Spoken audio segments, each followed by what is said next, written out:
The Columbia Network takes pleasure in bringing you Suspense.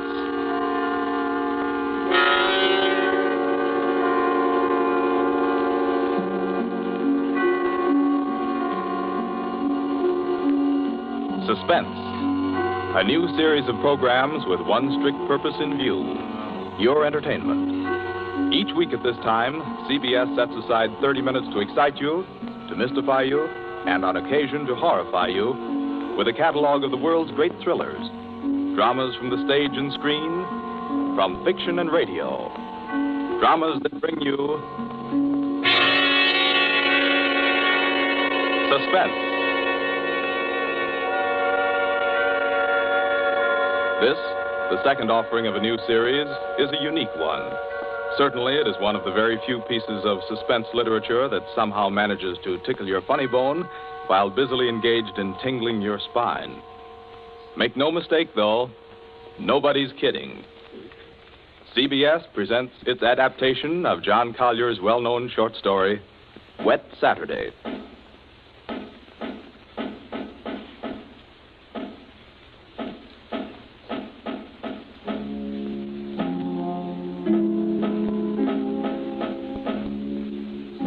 Yes, it's a wet Saturday. Never saw it rain harder. I'm Princey, Frederick Princey, just an ordinary family man. I've a son, a daughter, and a wife. I might be out golfing now if it hadn't been for the rain. I'm Mrs. Princey. I plan to drive over to the nurseries this afternoon for some arbutus. The borders, you know, but... Oh, the whole lot of them make me sick. Yes, I'm George, son and heir. I had a date to go punting. Couldn't find the blasted punt in this weather, so I'm home, too. I'm Millicent. I was going to play croquet. That's how I happened to have a mallet. Yes, that's the Princey family. We find them at home. Mrs. Princey, Millicent, George sprawled on a couch, Mr. Princey biting on a dry pipe. Their living room is dull and overstuffed. Rain beats at the windows. They are any middle-class family at home on a wet day, except for one small item. As you sit with them in the living room, you can see through the door to the sun porch a pair of men's feet, encased in black boots.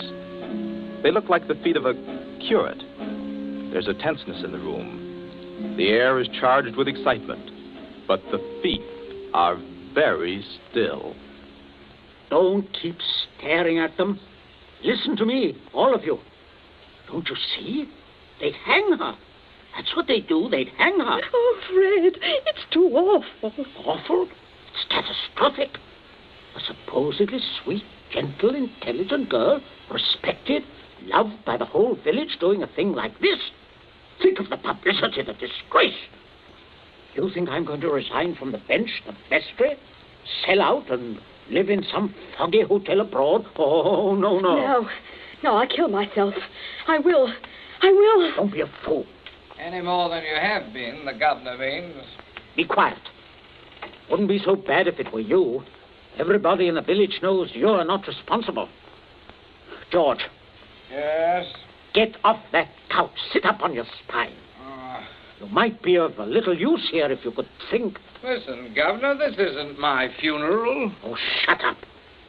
As long as I can remember, George, you've been a trial and a tribulation to me. Oh, I can't stand it. You've got to stand it, my dear. And keep that hysterical note out of your voice. Do you hear? Yes. We are talking about the weather. Now, George. Yeah? George, if he fell down the old well, say, striking his head several times, what about it, eh? I really don't know, Governor. What about it? Don't be an ass. I'm asking you to think.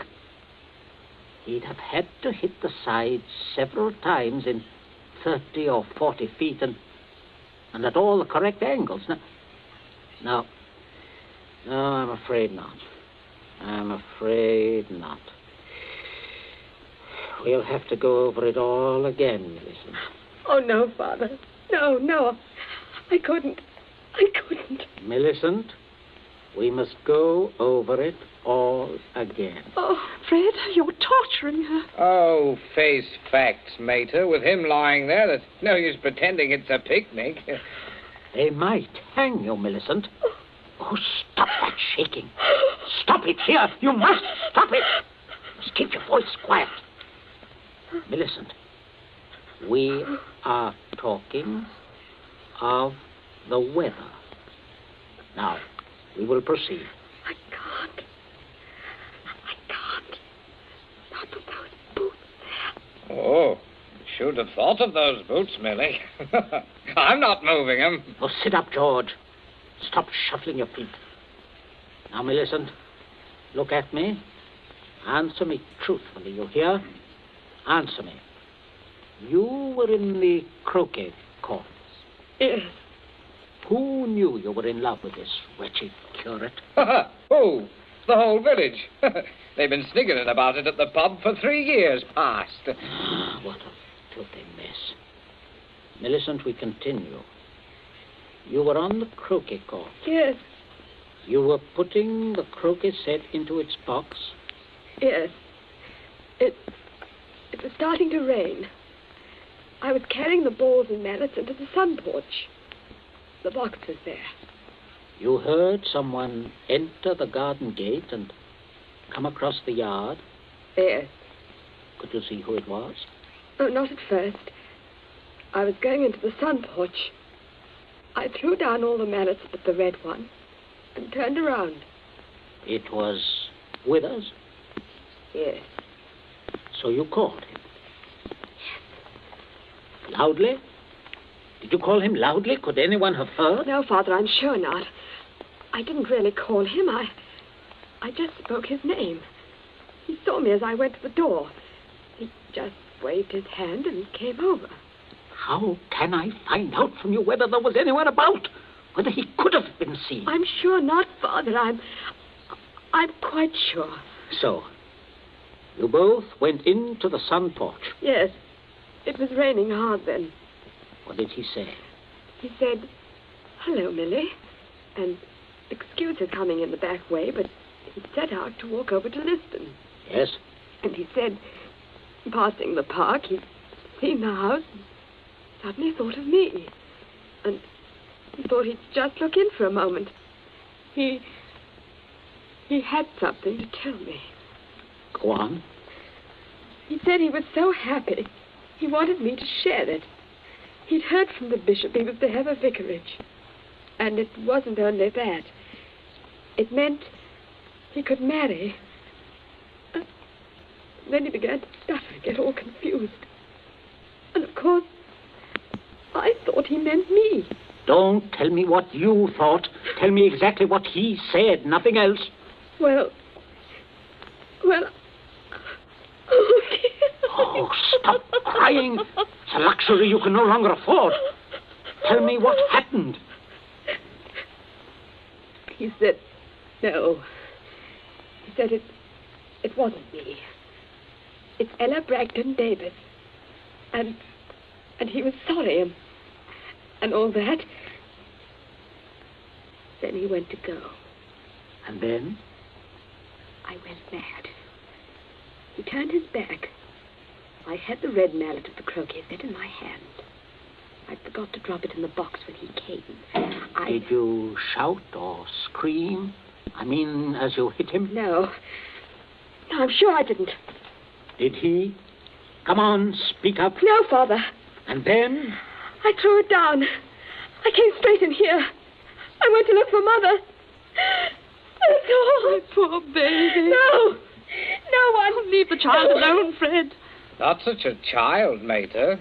Millie, I had no idea Keep you had... quiet. I'm thinking. You see, George, he probably told people he was going to Liston. Certainly no one knows he came here, for he didn't decide until he crossed the park. He might have been attacked in the woods. We must consider every detail. A curate with his head battered in. Don't, Father, don't. A curate, head battered in. Now, who would want to kill Withers? Kill Withers? Well, I would with pleasure. How do you do, Mrs. Princey? Captain Smollett. Oh, sit down, pray. Mustn't get up for me, Mrs. Princey. You either, Millicent. My word. Just being neighbourly on a bad day. I wanted to ask you about those dahlia bulbs, Princey. Took a shortcut on account of the rain and walked right in. Knew you wouldn't mind. Oh, he heard you, Father. My dear, we can all have our little jokes. Don't pretend to be shocked. This way, Smollett. This chair, facing the fireplace. Sit down, Mother. Just straightening the curtains to the sun porch, dear. It looks so gloomy out there. Might as well shut the rain out. Just talking about a little theoretical cure at killing, Smollett. You know, young people these days like thrillers. Parsonicide. Justifiable parsonicide. Have you heard about Ella Bragdon Davis? I shall be most properly laughed at. Why? Why should you be laughed at, Smollett? No, and a shot in that direction myself. She half said yes, too. Hadn't you heard? She told most people. Now it'll look as if I got turned down for a white rat in a dog collar. Oh, too bad. Oh, fortune of war.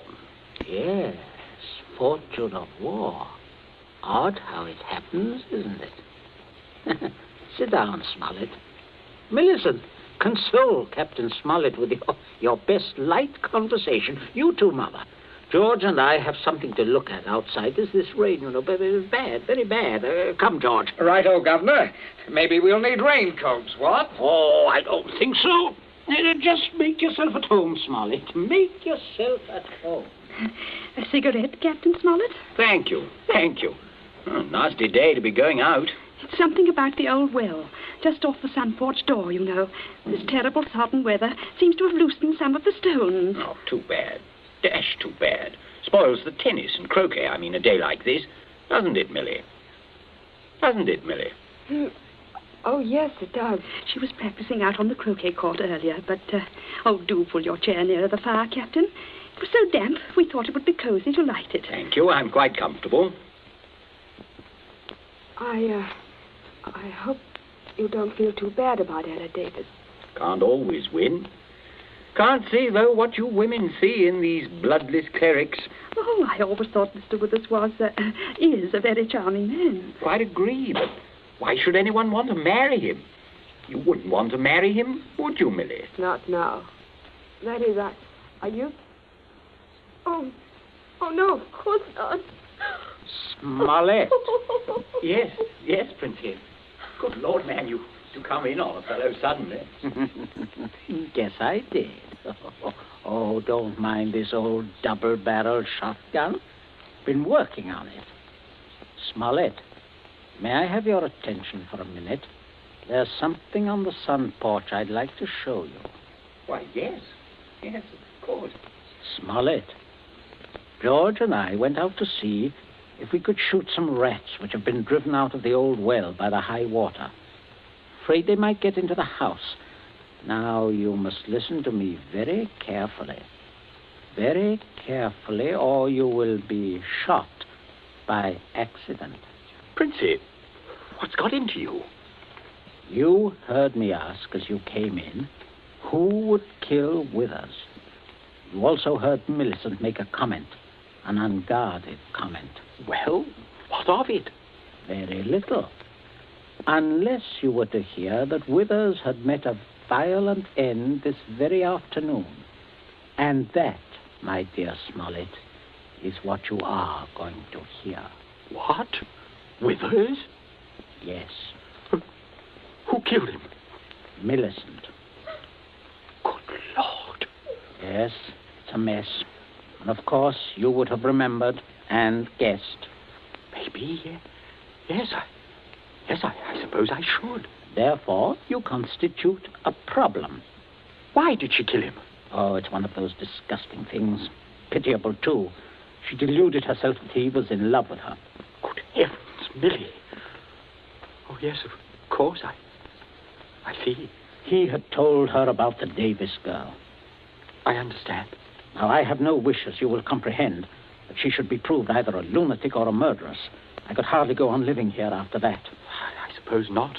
On the other hand, you know about it. Yes, I see that makes me a problem. You're wondering if I could keep my mouth shut. If I promised... I am wondering if I could believe you.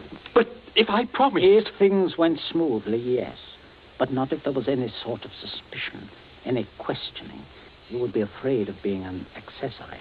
Why, I don't know. I do. What are we going to do?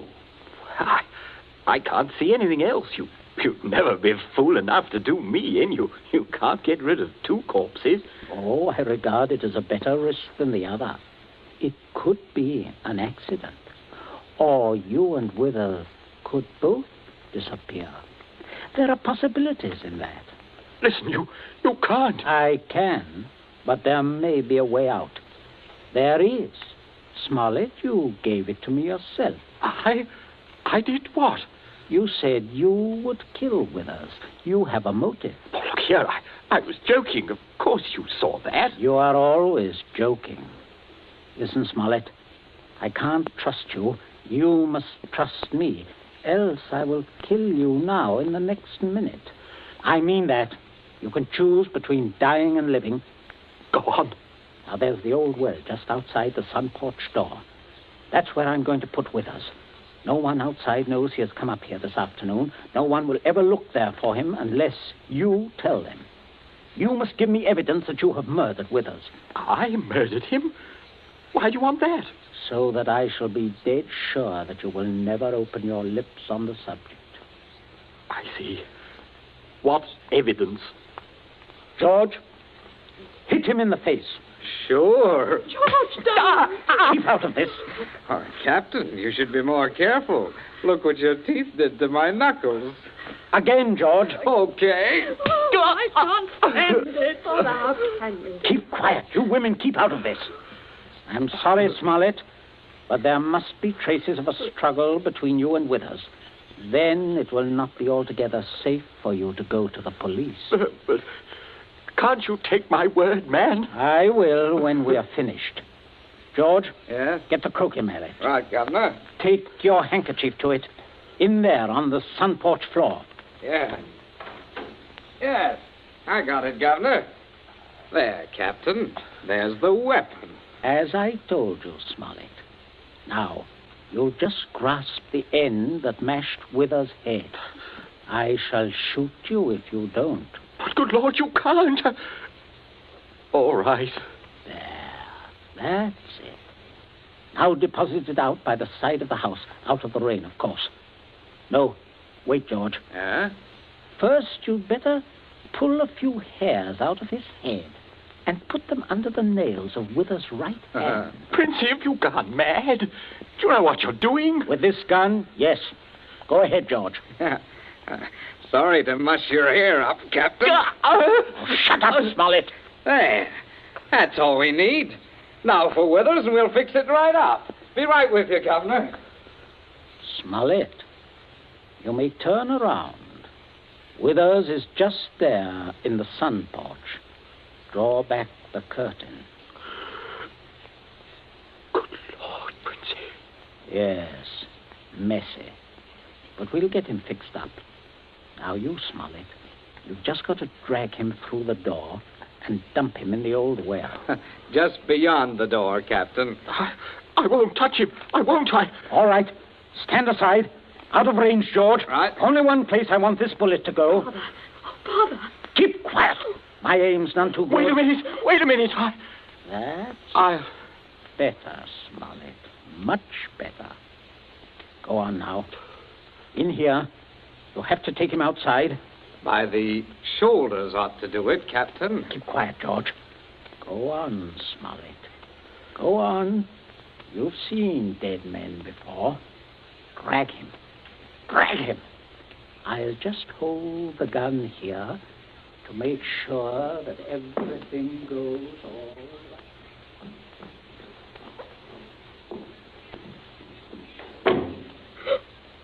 Oh, Mother, come away from the dim window, dear. Don't look. But Captain Smollett. Your father is a very resourceful man, Millicent. I'm sure what he's doing is right. But the Captain. can't stand it. You mustn't question your dear father. I say, are you two still at it? There's enough trouble around here without blubbering. I'm not blubbering, George Princey. So, you see, Smollet, everything is perfectly safe. They'll never look in our well. You see how safe it is? I guess it is. Oh, good heavens, man, you're dripping wet. Why didn't you slip your raincoat on? Tea ready, my dear? In just a minute, dear. I'll ring for Bridget. Yeah, exactly what you need, Smollet. Cup of tea. Best thing in the world to ward off a cold. Sit down, won't you? Oh, don't mind getting the chair wet. Cigarette? Help yourself. I stick to my pipe, you know. Funny how... Mrs. Princey, everything's hot, ma'am. Oh, Bridget, yes. Put the tray in front of me here, on the table. Yes, ma'am. That's it. I say, Captain, you've gone and cut your lip. I just knocked it. Oh, how dreadful. Here, Bridget, Yes, give ma'am. the captain this cup. No, thank you. I rather think I'll be running along now, if you don't mind. Why, Captain Smollett, without any tea? If you don't mind, Mrs. Princey, if I could just have my raincoat. Oh, I'll get it for you, Captain. Oh, this is very distressing, Smollett, very. Oh, I'll be all right presently, I'm sure. Here we are now. Let me help you. Oh, thank you, young man. There. Better go out the front way, Smollett. The walk is dry. Oh, let me hold the door for you, Captain. Don't worry, old fellow. Don't worry at all. No, I... Good afternoon. Nothing serious, I imagine. A little rest and he'll be as right as rain. By the way, Millicent, you're not looking any too well. No, not well at all. I'm sure it was that croak he caught. Being outdoors in weather like this is simply foolhardy. The mater's right, Millie. You saw what happened to Captain Smollett. Oh, come along, dear. I shall give you a hot foot bath and put you to bed. And a couple of days in bed, and you'll be fine again. Get plenty of rest, Millicent, and don't worry about a thing. That's the best cure. Well, I guess I'll have a little rest too, Governor. It's a fine afternoon for a nap.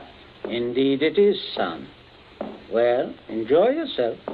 I'll see you later. I'll see you all later.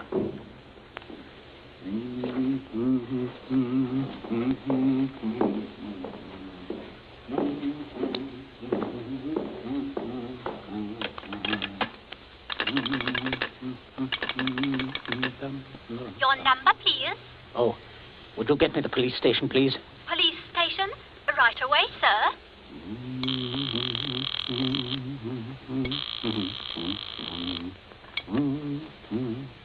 Police headquarters, Sergeant Yancey speaking. Oh, hello, Sergeant. This is Prince here, Abbott's Road. I believe you know me. Oh, indeed I do, Mr. Princey. Sergeant, a horrible thing has just happened. Quite extraordinary. Murder, in fact. Murder? I'm afraid it looks rather bad for a close friend of ours, unfortunately. We saw him do it. I think you'd better send someone over right away. Well, our man should be there right about now, Mr. Princey. I beg your pardon? I say, our man should be there now. Constable Martin has his post right below your house there. Just rang in. Seems Captain Smollett was with him. Captain Smollett? He reported some rather queer goings-on at your place, but I certainly didn't understand it was murder. Just don't touch anything, Mr. Princey. And don't worry. Don't worry at all. No. No. I won't, Sergeant. Thank you. Governor, where are you? There's a man I'm right outside. here. Stop shouting. We have some visitors, Governor. Oh, yes. Yes, I can see that. Well, Constable, good afternoon. Good afternoon, Mr. Princey. And Smollett, I say what a remarkable fellow you are, coming back like this. Here to reenact the crime? Only the one against me, Princey. The one against the curate I'll leave to you people. Extraordinary sense of humor. Mr. Princey, I just had a look at what's in your well. Not a pretty sight, that. Not pretty at all. Yes, Captain Smollett was thorough, if nothing else. You saw him when he did it, sir, out in the back? Oh, quite. We were just returning from a walk. Smollett evidently had been laying for the curate, hiding out in those bushes by the road, I imagine. He was never inside this house? Never. And you say, Captain? I say that while I was inside this house, a guest of the family, I was coerced into dragging the curate's body outside and dumping it in the well. Well, there we are. Not entirely, Constable. I'll just remove my raincoat. There. And demonstrate how damp I got my clothes when I went outside without it. No. That's interesting, isn't it? Quite. He undoubtedly removed his coat at some point between here and your post. I might as well tell you that his weapon, a red croquet mallet, is out by the side of the house. I shouldn't be at all surprised, but that you'd find his fingerprints all over it. All over the end of the mallet, Constable. The end that mashed Withers' head. And not the end I'd have had to grasp in order to do the mashing. Governor. That's a decent try, Smollett, but it won't work. There must be other evidences, Constable. You'll undoubtedly find them when you examine the body. Oh, he means my hair under Withers' nails. Well, sir, if you look carefully, I believe you'll find a few of my precious hairs under his son's nails, too. Here, what are you trying to... Shut up. Constable, this is an utter waste of time. So far as the violent struggle between Smollett and Withers is concerned, Smollett's face speaks for itself. Quite eloquently, I believe. Oh, but no more eloquently than your son's knuckles. As you see, Constable, a fresh abrasion. He did that on my teeth. Or did he? What? I say, or did he? He might have done that on Withers' teeth.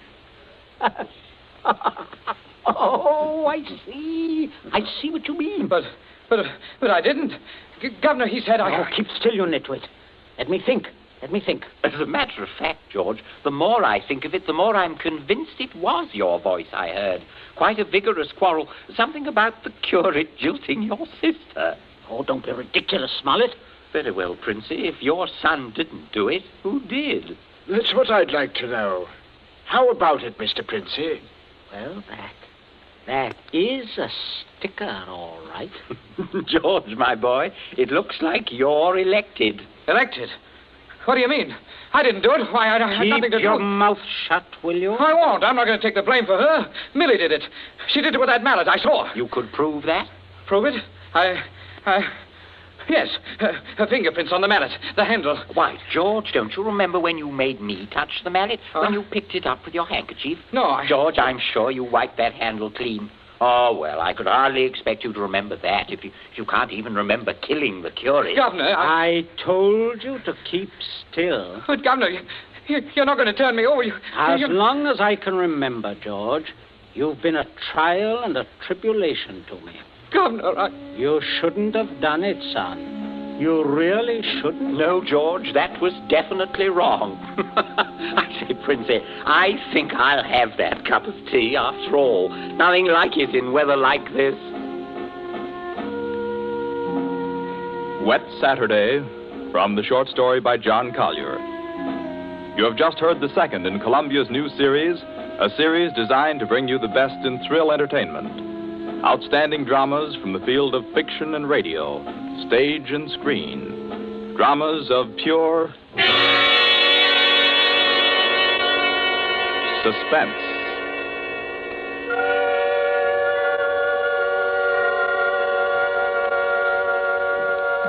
This Columbia feature is produced and directed by Charles Vanda, with script by Harold Medford and score by Bernard Herrmann. Be with us again next week at this same time when we present Suspense. This is the Columbia Broadcasting System.